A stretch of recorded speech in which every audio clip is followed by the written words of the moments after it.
Now, but how do we help ourselves? Because again, people are saying that cyber use itself is not well controlled or well managed. So, is there going to be any forum where the possibility of, besides what you say you do, trying to train the kids on how to use those things, would that be any forum where some of you who are training others can begin to sit down together and say, okay, look, let's find a way to superintend what happens on the cyberspace? Well, I think that having somebody who, or a group that polices the internet, maybe is counter to what the internet is all about, which is supposed to be decentralization of information and people, and so I know obviously there are cuts in a bind here there. Yeah, I mean there are governments that believe that it's their responsibility to monitor the information that passes, within their domain exactly, and then there are countries that are saying no, you cannot do that. Exactly. So I think that it is important that people who use, the internet have a better understanding of the possibilities, but also of the dangers. In terms of having a group that actually polices, I'm not sure how I feel about that's going to that. work. Yeah, and I'm not sure how it will work as well.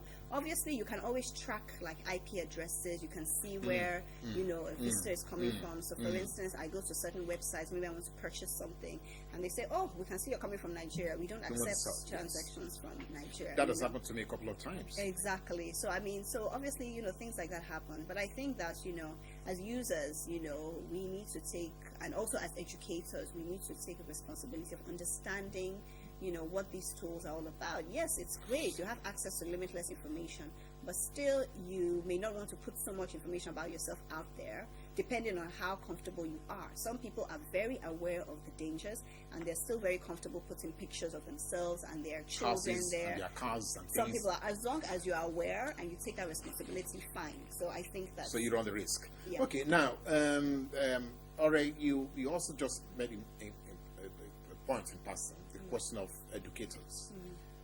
Many of our teachers, even in universities, they don't know anything about the stuff you're talking about.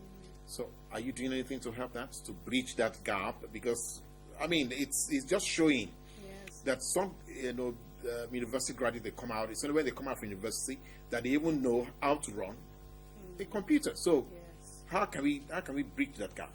Yeah, I think that's one of the things that we would like to do next. We have a lot of different projects that we would like to implement in the near future, and I think working with teachers is a very important one, because we realize that as we're working with the students, if the teachers are unable to support their new learning, exactly, then the girls' learning is either stunted or reversed. It was reversed, exactly. So that's one of the things that we would like to start addressing, having trainings with teachers so that they can better support, so they are empowered themselves, and then they can better support. Well, this time around, you're not going to be looking at women teachers. You're going to be looking across the board. Yes, because girls have both male and female teachers, so yes. No, that was just a jab anyway, really. No, but as a person, how would you like to be seen? A humanist, a feminist, or a human rights activist? How would you like to be described? Which one best describes you?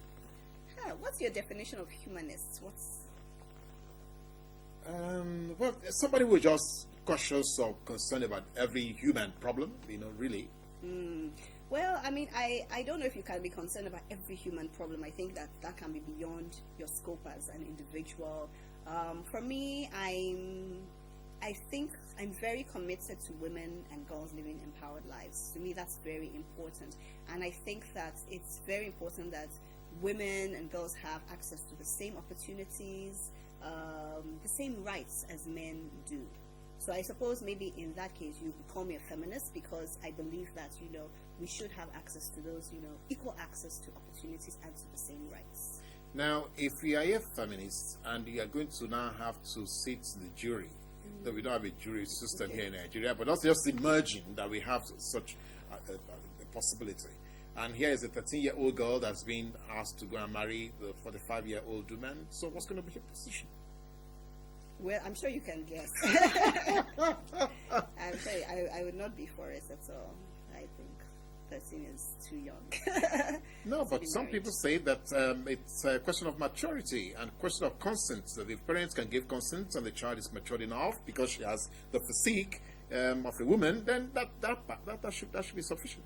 Well, I think when it comes to something like marriage, it's going to change your life forever, and involve your body as a woman, and giving somebody else power over you, access to your own body. I don't think that anybody has the right to give consent on somebody else's behalf, especially a minor. I mean, I don't think that is right, and I don't think that it's possible for a girl of 13 to give consent to something like that, because at that age, She really doesn't know anything. you really don't know what you want. I mean, even at 18, a lot of young women still don't really know what they want. So I think that's too young, and I don't think that you can judge a woman's maturity or a girl's maturity by her body, because her body, that could be just maybe hormones, like the food you eat has changed, has made you develop faster than you Your would age, have. Exactly, your yes. age, exactly. So I don't think that's a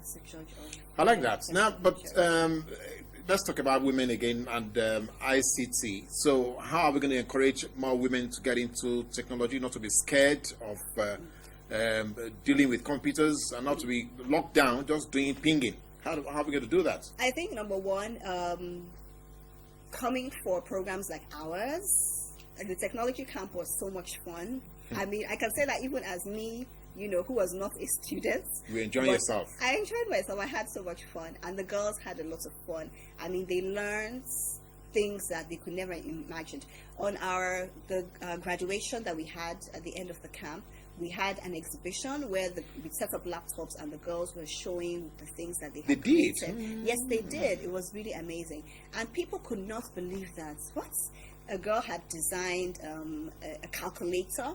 So basically you'd input numbers and it would come up with the results, Girls had designed beautiful websites, and the girls displayed the films that they had shot, they had edited. I mean, it was really sophisticated work.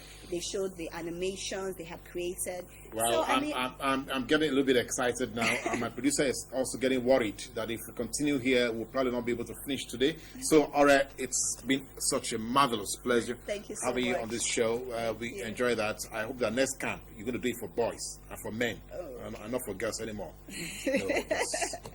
Well, I'll try and see if I can persuade her. I know a lot of men are agreeing with me that we probably just want to do that. So I want to thank our viewers again for being with us on this show. We've had Ore Shumulu talking to us about W Tech. So for you young girls, don't forget about that. Try and reach. You didn't give us a website. Maybe we should just mention your website. Yes, it's w-tec.online.org. So you got that, girls. So you just try and log on to that site and see what more you can ask from her and what other comments or questions you'd like to pass on to her. Thank you, everyone. It's going to be a great weekend. I can see that on the horizon. Just trust me. So.